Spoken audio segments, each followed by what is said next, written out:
କହିବା ଅଛି ଶୀଘ୍ର ଶୀଘ୍ର କହୁନା। ଆମେ କେଉଁଠାରୁ ଆଗମନ କରିଛୁ ସେ ବିଷୟରେ ଆପଣ ଜାଣିଛନ୍ତି? ହଁ ଏତେ ଟେନସନ ଭିତରେ ମୋର ସେସବୁ କଥା କିଛି ମନେ ନାହିଁ। ହେଲେ ତୋ ନନା କଣ କହିବାର ଅଛି ଶୀଘ୍ର କହୁନା।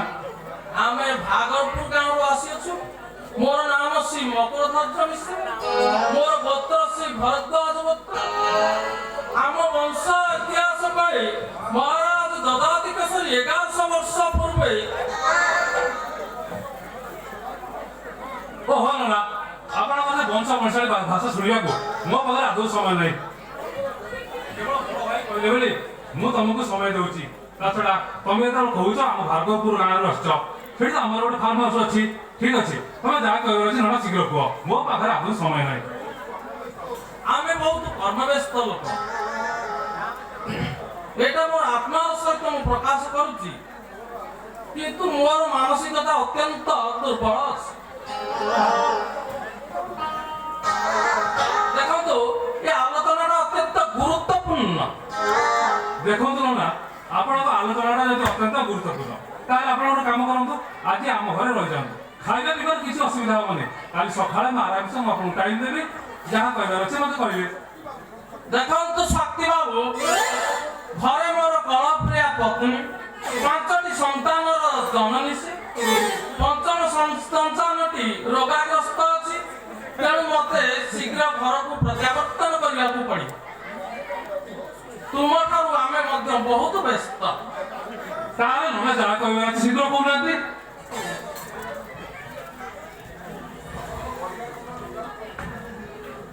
ଆମେ ଆପଣଙ୍କ ପରିବାର କଥା କିଛି କହିବାକୁ ଚାହୁଁ।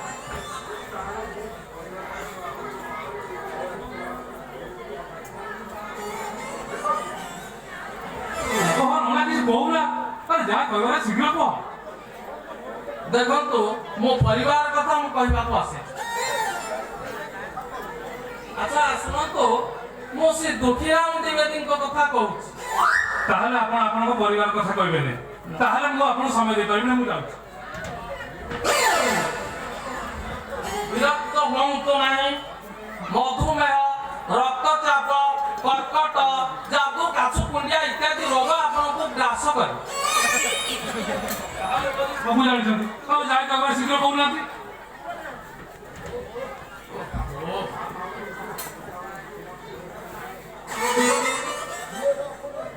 ଆଜ୍ଞା, ମୁଁ ଏବେ ଆପଣଙ୍କ ଫାର୍ମ ହାଉସର ଦୁଃଖୀଶ୍ୟାମ ଦ୍ୱିବେଦୀଙ୍କ କଥା କହୁଛି।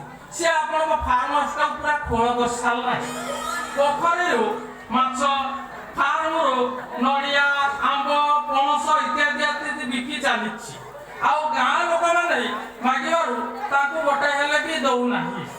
ଦୁଃଖୀରାମ ଦ୍ୱିବେଦୀ, ତାହେଲେ ସେ ତ ଆଜି ଆମ ଘରକୁ ଆସିଥିଲା। ସେ କହିଲା ତ ଗାଁରୁ ଫାର୍ମ ହାଉସରୁ ଗାଁର ଲୋକ ଯିଏ ଯାହା ପାରୁଛନ୍ତି ନଡ଼ିଆ, ପଣସ, ଆମ୍ବ, କଦଳୀ ଯିଏ ଯାହା ପାରୁଛନ୍ତି ନେଇଯାଉଛନ୍ତି। ଆଉ ବଡ଼ ଭାଇ ବି କହିଛନ୍ତି ଯିଏ ଯାହା ନଉଛନ୍ତି ଗରିବ ଲୋକ ଖାଇବେ, ତୁମେ କାହାକୁ କିଛି କହିବନି। ଆଉ ତା ଛଡ଼ା ମୁଁ ବି ସେଥିରେ କିଛି ମୁଣ୍ଡ ପୁରଉନି। ଠିକ ଅଛି, ମୁଁ ଏ କଥା ଭାଇଙ୍କୁ କହିଦେବି, ସେ ସବୁ କଥା ବୁଝିଦେବେ। କିଏ? ଆପଣଙ୍କ ବଡ଼ ଭାଇ ଧର୍ମପଦ। ଆଉ ସିଏ ତ ସାକ୍ଷାତ ଧର୍ମ ଅବତାର। ସିଏ କଥା କିଛି ବୁଝିପାରିବେନି କି ସେ ଚୋରର କିଛି କରିପାରିବେ ନାହିଁ।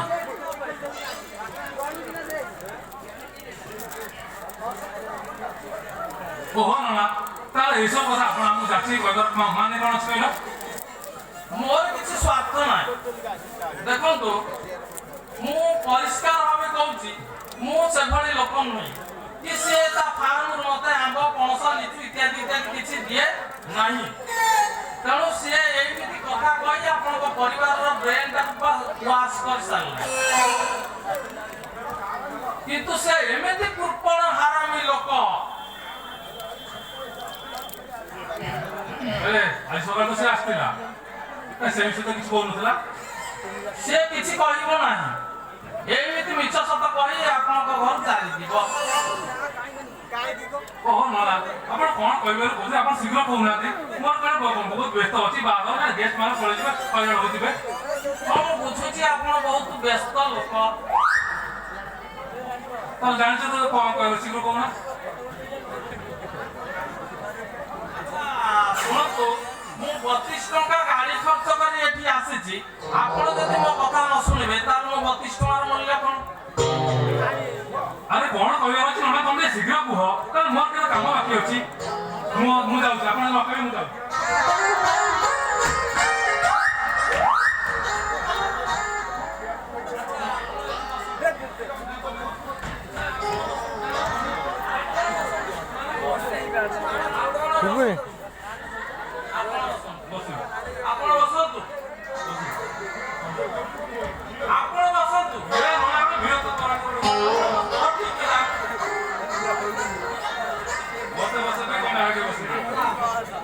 ସେଇ କଥା କଣ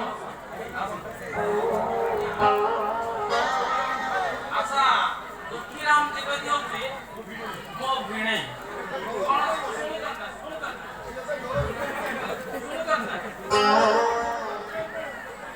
ଦୁଃଖୀରାମ ଦ୍ୱିବେଦୀ ହଉଛି ମୋ ଭିଣେଇ ଏବେ ଦୋଳ ଶୁଣିଗଲା ଦୋଳ ଜାଣିଛନ୍ତି ନା ଫଗୁଣ ମାସରେ ଯୋଉ ଦୋଳ ପଡେ ବୁଝୁଛନ୍ତି ନା ଦଧିବାବନ ଠାକୁର ଆମ ଘରକୁ ଭୋଗ ଖାଇବାକୁ ଆସନ୍ତି